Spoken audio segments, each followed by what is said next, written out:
Salut à tous, j'espère que vous allez bien.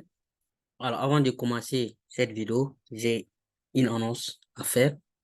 À partir de cette vidéo, c'est-à-dire après cette vidéo, toutes mes vidéos seront privées. C'est-à-dire que si vous voulez, à partir de cette vidéo, si vous voulez suivre, continuer à suivre les vidéos, il faut me faire un email. Contactez-moi ou écrivez-moi sur WhatsApp. On va discuter. OK? Ça ne sera plus public. OK? Donc, on continue. Alors, bienvenue. Bon retour dans notre cours de géotechnique, Eurocode 7, conception géotechnique. Nous allons essayer de progresser sur les chapitres. Je pense que nous étions toujours sur les chapitres, sur les essais du sol là. OK? Recherche et essais du sol. Et on avait fait des cas pratiques, des exemples pratiques, un exemple pratique et dans la dernière vidéo, un exemple pratique sur les tests au labo. Comment obtenir les caractéristiques, les valeurs caractéristiques en utilisant les tests de laboratoire. Donc, on va aller avec un autre exemple, toujours sur ce chapitre, mais cette fois-ci, en utilisant les essais aux pénétrations au cône, pénétromètre au cône. Comment utiliser ces essais de CPT là, en anglais, pour obtenir donc les valeurs caractéristiques. OK? Donc, c'est-à-dire, on est toujours sur ces derniers exemples. Donc, après cette vidéo, il y aura encore un autre exemple sur un autre exemple concret sur comment obtenir les valeurs caractéristiques. OK? Et après ça, on va passer à un nouveau chapitre. Mais je rappelle que après cette vidéo, toutes les vidéos seront privées. Donc, il faudra m'écrire par email ou par WhatsApp pour pouvoir continuer à suivre les vidéos. OK? Donc, exemple concret. Donc, je tiens à rappeler, j'ai déjà fait ce rappel-là. Hein. Je pense qu'au début du chapitre, on a parlé de c'est quoi valeur dérivée, c'est quoi valeur caractéristique. Donc, les valeurs dérivées, ce sont les valeurs qu'on obtient directement après les tests là. OK? Après avoir fait des tests au labo ou tests sur le terrain, les essais sur le terrain, essais in situ, et quelques corrélations, et vous obtenez les valeurs dérivées. Donc, si ces valeurs dérivées-là, on ajoute, à ces valeurs dérivées, on ajoute quelques informations et on obtient les valeurs caractéristiques. Donc, ce qui nous intéresse ici, c'est déterminer ça, les valeurs caractéristiques qui est encerclé en rouge. OK? Donc, n'oubliez pas qu'après avoir obtenu ces valeurs caractéristiques-là, il faudra après ajouter les coefficients partiels là, pour pouvoir avoir les valeurs de dimensionnement. Okay? Parce que ce n'est pas les valeurs caractéristiques qui sont utilisées dans les dimensionnements aussi. Donc, mais le plus gros boulot consiste peut-être à obtenir, comment obtenir ça, les valeurs caractéristiques. OK? Donc, on y va. Donc, ça, c'était juste un petit rappel. On a déjà bien ça. Donc, ici, cet exemple concret-là, c'est comment obtenir les valeurs caractéristiques pour la résistance de la base et de l'arbre du pied dans le sable. C'est-à-dire le corps du pied, du fondation profonde. Ce que nous voulons faire. Comment obtenir la résistance de base, la résistance du point du pied, et la résistance aux frictions du pied, du corps du pied. C'est ça notre objectif ici. OK? Donc, comment faire ça? À partir des résultats des CPT. OK? Comment on obtient ça à partir des tests de pénétration au cône là? OK? Donc, voici un exemple. On vous dit ici, il y a un bâtiment porté par des pieds forés de 450 mm de diamètre. OK? Donc, ça, c'est juste des informations. Il s'agit d'un petit projet. Donc, il n'y aura pas de test de chargement. Donc, on vous dit ici, il n'y aura pas de test de chargement. Parce que d'habitude, pour les grands projets, pour les projets considérables, il faut faire des chargements, des tests de chargement.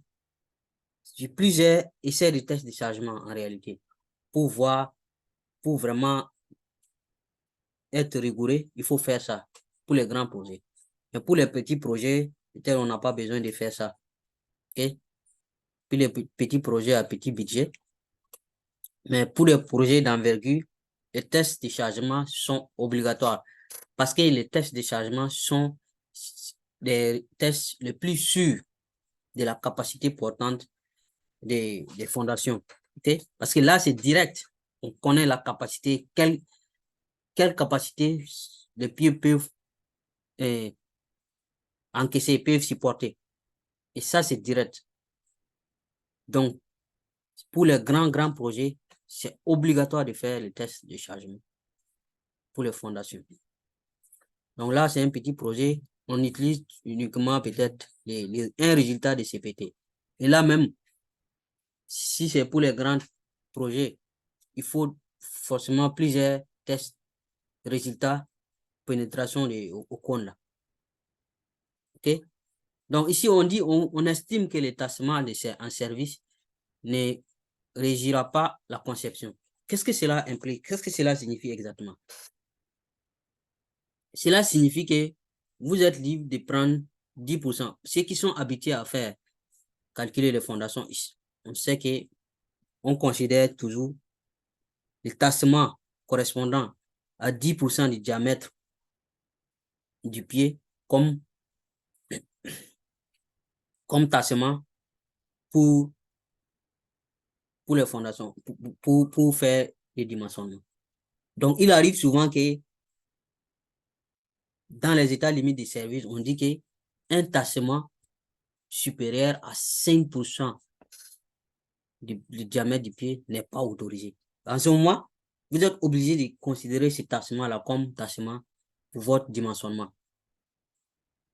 Okay? Mais là, on nous dit 4 verres, on peut aller jouer, on peut aller utiliser les 10%. Donc, ça veut dire on peut utiliser 10% des tassements correspondant à 10% du diamètre du pied comme étant tassement pour le dimensionnement. Et vous allez voir ça tout de suite. Pour ceux qui ne comprennent pas d'abord de quoi je parle, vous allez voir tout de suite.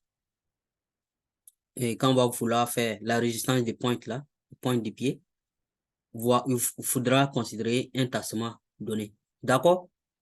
Donc, ici, on nous dit, on peut négliger les tassements en service. Ça ne va pas être chose. Donc, voici donc le résultat de CPT, c'est-à-dire pénétration cône là, test de pénétration au cône, qui nous donne ça. Donc, on voit nettement qu'il y a deux couches. Une couche qui est relativement plus faible en résistance et une couche plus en profondeur qui est, je pense que là, c'est 16,5 mètres, ici, là, de profondeur. C'est une couche, la couche supérieure qui est relativement plus faible et une autre couche à partir de 16,5 qui est relativement plus résistante. OK? Donc, comment obtenir la capacité portante de votre fondation en utilisant seulement ces résultats de pénétration au cône, ces résultats de CPT? C'est ça l'objectif de cette vidéo, en fait. Comment vous devez obtenir ça? Donc, après, vous êtes parti faire les tests au terrain. Si vous êtes en charge du dimensionnement des fondations, comment vous allez utiliser ces tests-là pour dimensionner les fondations? OK? Donc,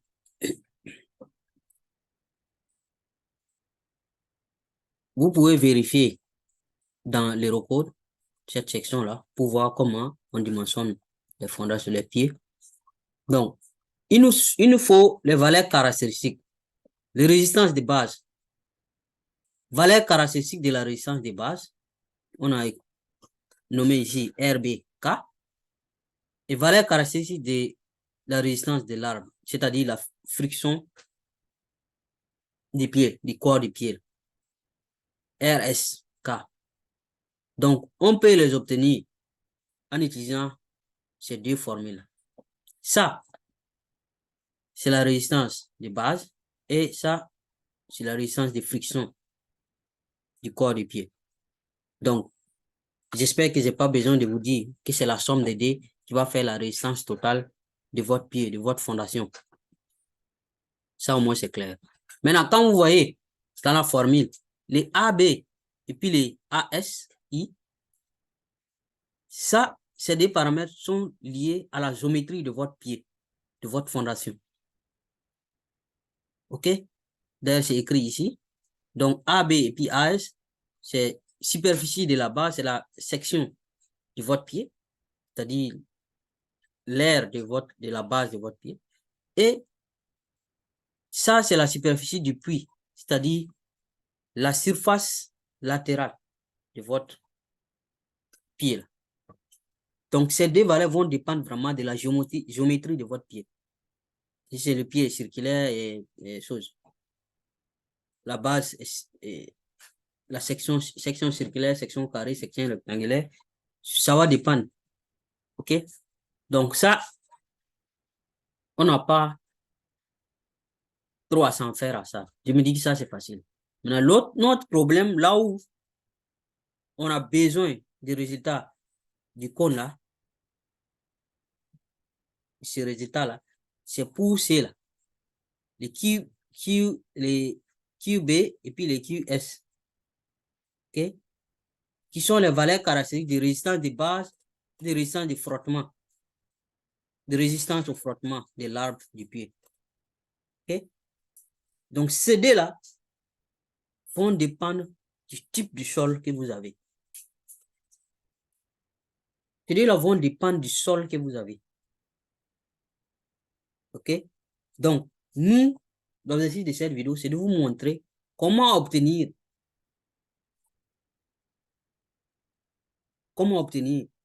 ces deux résistances en utilisant les tests de pénétration au cône. Voici l'objectif. Okay? Donc ici, vous voyez que c'est écrit I, ASI, QSI, K. I parce que souvent, il arrive qu'on a plusieurs couches du sol. Donc, c'est-à-dire, chaque couche aura sa friction. Donc, en ce moment, il faudra additionner les différentes frictions. C'est pour ça que vous avez cette somme-là. Les différentes frictions. OK? Mais ici, si vous avez un sol uniforme, donc vous n'allez pas avoir besoin de I là. Parce que vous avez seulement une seule couche. Donc, pas besoin de dire somme de friction de chaque couche. J'espère que ça aussi, c'est pas un problème. La compréhension, c'est ça aussi. C'est pas un problème pour vous de comprendre ça. OK? Donc, on continue. Hein? Voici ce que nous avons besoin. Donc, désormais, vous connaissez l'objectif. Ce qu'on doit chercher. Focus, c'est les QB là et les QS qu'on doit chercher. Les AB et puis les AS, ça dépend de la géométrie de votre pied. OK? Donc, pas besoin de faire quoi que ce soit là-dessus. Donc, QB et puis QS. Allons-y. Donc, comment obtenir ces deux-là? Donc, je vais juste laisser les deux formules là, ici. OK? Parce que c'est ça qu'on va utiliser. Donc, ici, il y a des tableaux qui vont vous permettre d'avoir le QB et puis le QS. Ce que le recours a donné. OK? Je commence par le QB. Le QB, c'est-à-dire la résistance de base du pied. Résistance de la pointe du pied. Voici comment on obtient ça.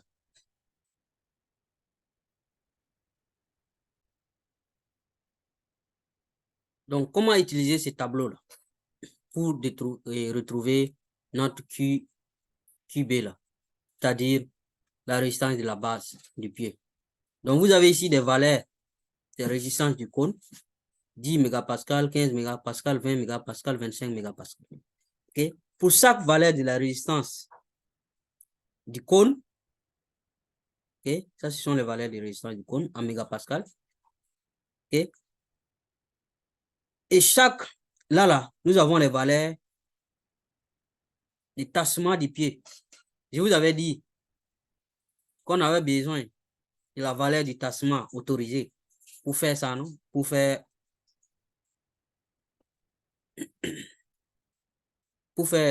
comment dire, pour faire les dimensionnements. Donc là, vous avez les S, ça veut dire l'enfoncement du pied. OK? Et D là, c'est le diamètre du pied. Donc, tassement divisé par diamètre du pied. C'est-à-dire 0,02 ici, c'est-à-dire 2% du diamètre du pied. Donc, un tassement correspondant à 2% du diamètre du pied. Là, c'est un tassement correspondant à 3% du diamètre du pied. Celui-là, c'est le tassement correspondant à 10% du, 10% du tassement du diamètre du pied. Tassement correspond à 10% du diamètre du pied. Donc, comme ici on nous a dit, tassement du service ne va pas régir, ne va pas gouverner notre dimensionnement. Donc, nous pouvons, c'est-à-dire nous pouvons considérer ce dernier tassement-là comme tassement pour notre dimensionnement, c'est-à-dire cette ligne-là. OK? Donc, ici, nous avons les valeurs de la résistance du cône pour les différentes couches de sol. Et ici, on nous dit, voici les valeurs pour les cônes. Chaque valeur du cône, voici donc les valeurs de résistance de base correspondantes. Ici, c'est écrit PB, mais c'est la même chose que QB, hein. C'est juste résistance unitaire de la base du pied. OK? Unit Base Resistance. C'est ce qui est écrit ici. Donc, ne vous en faites pas. Donc, ça, c'était pour la base du pied. On va revenir sur ça, hein. Le deuxième tableau concerne maintenant pour la résistance de friction, l'arbre du pied maintenant. OK? Le corps du pied, friction et résistance due à la friction. Donc, pour cette résistance, voici le tableau que vous utilisez, ce que le record vous demande d'utiliser. Si la résistance du cône est 0, et naturellement c'est 0, friction est... Ici aussi c'est écrit PS, mais c'est la même chose que QS ici. Si la résistance du cône est 5, vous avez cette résistance unitaire de friction du corps des pieds qui est 0,04. 10, 0,08. OK? Donc, supérieur à 15, vous avez 0,12. Donc, à partir de là, c'est constant. D'accord? C'est rare d'obtenir ça quand même. Donc, tout ce qu'il vous faut maintenant, c'est d'aller éplucher, c'est d'aller chercher les valeurs que votre résultat pénétration au cône là vous donne.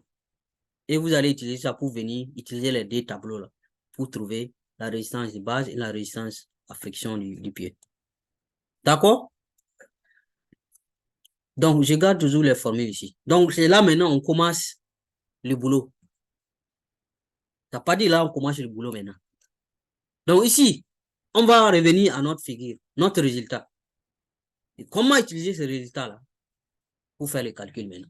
Vous savez tous les ingrédients, vous avez tous les nécessaires. Donc, comment utiliser? Donc, nous voyons ici que c'est deux couches de sol. Une couche relativement faible et une couche plus compétente en bas. Donc, ici, c'est supposé que le corps du pied sera dans cette couche supérieure, et la base du pied sera dans cette couche résistante. Donc, du coup, on va considérer pour friction du corps du pied, là, de l'arbre du pied, la résistance friction, là, dit à la friction. Cette résistance-là sera obtenue particulièrement en majorité dans cette couche.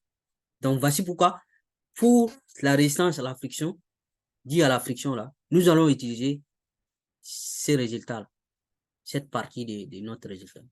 Maintenant, pour la résistance de la base, nous allons utiliser cette partie de notre résultat. OK? J'espère que c'est assez logique pour vous.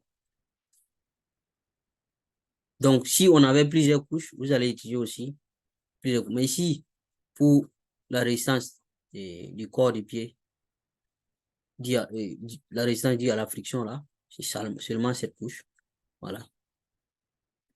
Donc, ce qu'on va faire, c'est quoi? C'est chercher la moyenne de ces résultats. Vous voyez ici, la ligne en pointée là, ça représente la moyenne pour cette première couche. Cette ligne en pointée aussi représente la moyenne pour cette deuxième couche. D'accord? Donc, pour la première couche, c'est-à-dire de 0 mètre jusqu'à moins 16, jusqu'à 16,5 mètres, c'est-à-dire jusqu'à ici, on considère que la moyenne, c'est 2,5 mégapascal.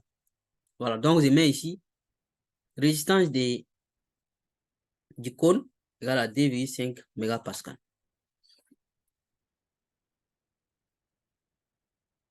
OK? Et pour la résistance de la base, il faut utiliser la moyenne ici, qu'on trouve 12,5 mégapascal. Donc, à partir de 16,5 mètres de profondeur jusqu'à, et plus, jusqu'à, oh là là. Donc, la limite que nous avons ici est comme résultat. Hein. Donc, c'est 12,5 qu'on doit utiliser. D'accord? Donc, faut pas oublier que pour la résistance de la base du pied là, c'est 10%. Tassement correspondant à 10% du diamètre du pied qu'on va utiliser. J'avais déjà expliqué ça. Parce qu'ici, on a dit que le tassement en service ne va pas régir la conception. Ne va pas gouverner la conception.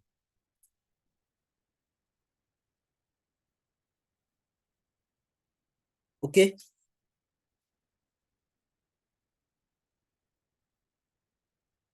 Donc, allons-y.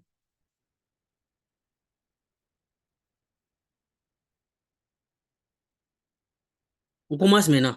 Donc, nous allons utiliser pour la résistance due à la friction, cette valeur de résistance du cône.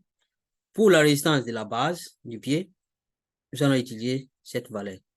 D'accord? Donc, on répare dans nos tableaux, nos deux tableaux là. Utilisez ces deux valeurs-là dans les deux tableaux. C'est aussi simple que ça. Très simple. Donc, bon, je décide de commencer par la résistance due à la friction d'abord. Donc, pour ça, voici le tableau. Tableau que j'avais présenté tout à l'heure. Donc, on nous dit 0, 5, 10. 0, ça correspond à 0. 5, c'est 0,4.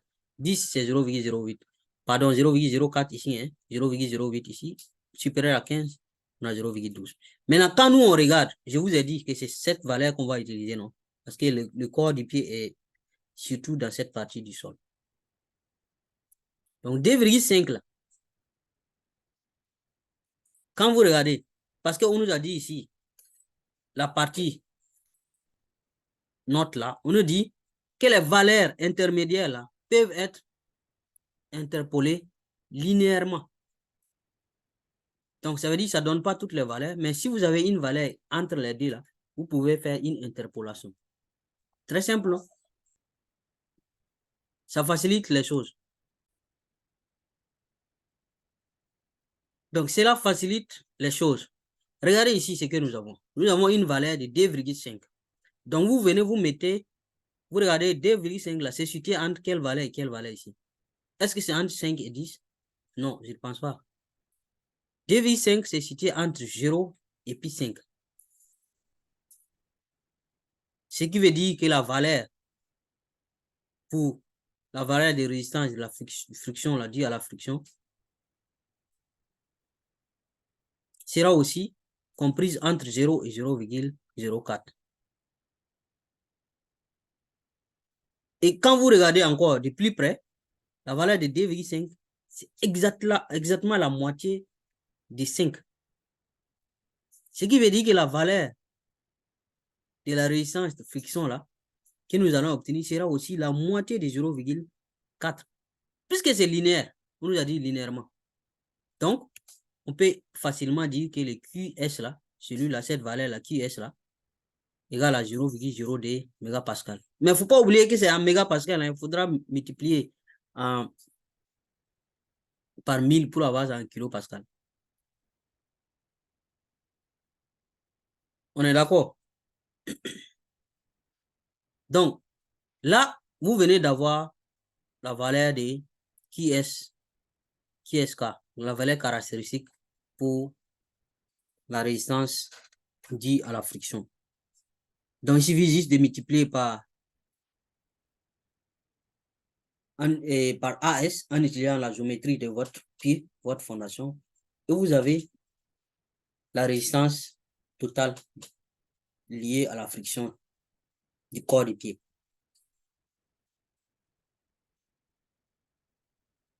Est-ce que ça c'est clair? Je pense que c'est pas compliqué. Donc, on continue maintenant pour la résistance de la base, là, c'est-à-dire ici, là. Donc, il nous faut trouver ça. Donc, je vous ai dit, pour ça, c'est 12,5 là, on va utiliser. Donc, voici les tableaux. Pour plusieurs valeurs. Donc, 10, résistance de points 10, 15, 20, 25 mégapascal pour la résistance du cône. Donc, dans notre cas, on est 12,5. Donc, quand on regarde 12,5, c'est entre 10 et puis 15. Donc, ça veut dire que si on veut, on doit être ici au milieu, ici. Mais il ne faut pas oublier quelque chose. On nous a dit qu'on doit utiliser 10%, qu'on peut utiliser 10% du déplacement, du tassement des pieds. Tassement correspondant à 10% du diamètre du pied, c'est-à-dire ici, là. C'est-à-dire, donc, c'est cette ligne-là, nous allons utiliser. Donc, du coup, ça veut dire que pour une résistance du cône de 10 mégapascal, la valeur D est la valeur correspondante. Pour une résistance de 15%, de 15 mégapascal, résistance du cône 15 mégapascal, la valeur qu'il faut considérer, la valeur de la résistance unitaire de base sera 3 mégapascal. Nous, notre valeur de la résistance du cône est 12,5, c'est-à-dire entre 10 et puis 15.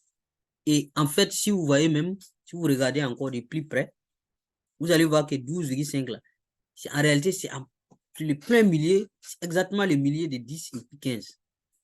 La preuve, si vous faites 10 plus 15 et vous divisez par D, vous trouvez 12,5. C'est exactement le millier alors. Ce qui veut dire que la résistance de base unitaire correspondant pour notre cas 12,5 aussi sera entre D et puis 3. 2 plus 3 divisé par D, ça fait 2,5. C'est le 2,5 là que vous allez obtenir. Donc, mais vous pouvez calculer, hein. Sans faire le calcul, vous pouvez déjà deviner ça. Voilà. Donc, on obtient ici 2,5 mégapascal pour ce qui est là, pour la résistance de base. Donc, on avait obtenu la résistance liée à la friction de l'arbre du pied. Là, on vient d'obtenir la résistance unitaire pour la base du pied. Donc, il suffit d'avoir les AB et puis les AS. Les D là, je vous avais dit que c'était lié à la géométrie de votre pied. Vous avez ces D là, vous pouvez multiplier. Par exemple, AB multiplié par QB qu'on vient d'avoir là. Et vous allez obtenir votre résistance de base en mégapascal. Il ne faut pas oublier que c'est en mégapascal. Et la circonférence, c'est-à-dire la surface latérale de votre pied là, du corps de votre pied. Si vous ne savez pas comment obtenir ça aussi, vous pouvez me demander. Ça, c'est facile, hein. Par exemple, dans le cas d'un cercle, il suffit de mettre le périmètre du cercle, une section circulaire, je vais dire. Périmètre du cercle qui est égal à diamètre fois pi. Ça, c'est depuis l'école primaire, on connaît, hein. Diamètre fois pi. Et avec ces périmètres-là, vous multipliez par la longueur de votre pied. Si c'est dans des différentes couches, vous allez multiplier par la longueur qui est dans cette couche-là, dans chaque couche. Donc, c'est comme ça que vous obtenez les cellules-là. Que vous multipliez par les QS qu'on a obtenus dans la diapositive précédente. OK? Voilà. Et pour ça, pour la base, section du pied circulaire, ça c'est d pi et pi r carré. OK? Les rayons au carré multipliés par pi. Ou bien, vous pouvez encore faire diamètre au carré divisé par 4. Puis ces rayons, c'est diamètre divisé par D. Que vous multipliez par pi. Bon, tout ça là, c'est des trucs, des détails, je me dis que qui sont inutiles. Anyway, vous comprenez maintenant, j'espère, comment obtenir les caractéristiques, résistance caractéristiques de votre fondation de vos pieds en utilisant juste les résultats et de pénétration au cône, test de pénétration au cône. D'accord? Donc, je pense que c'est la fin de la vidéo. Je vous remercie beaucoup et n'oubliez pas, la prochaine vidéo, si vous voulez, il faudra m'écrire. Donc, j'attends vos messages ou vos emails pour qu'on continue d'apprendre ensemble. Merci beaucoup et on se dit à la prochaine. Merci.